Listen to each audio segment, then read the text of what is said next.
Just people in America, the robber barons, the steel magnates, the railroad tycoons, the politicians.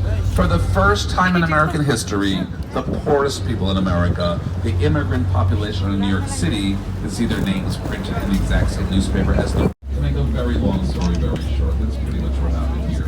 New York was the last thing in the world. We wanted a statue, but once New York does something, we do it in a big way. And once we wanted it in the biggest way. Egypt wanted nothing to do with it. They wanted to take a hike. They could not be less interested. So Bartoli had to come over the way to get the statue out for the world to see. He had to reinvent it. So what did he do?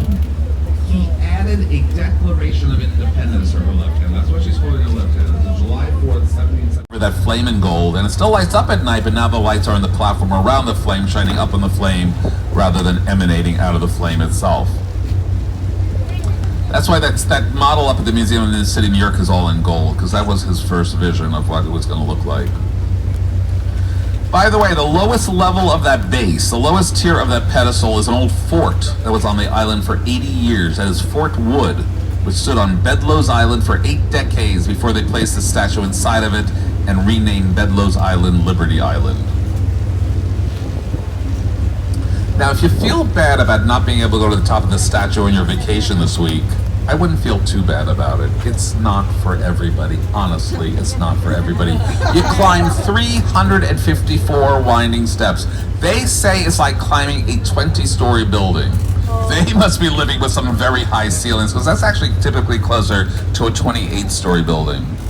It takes a minimum of half an hour to make the climb. If you got any respiratory issues, not the best place to go. Any fear of heights, not the best place to go. Any bad knees, not the best place to go. Any feelings of claustrophobia, not the best place to go. And if you're tall, it can be ridiculously uncomfortable.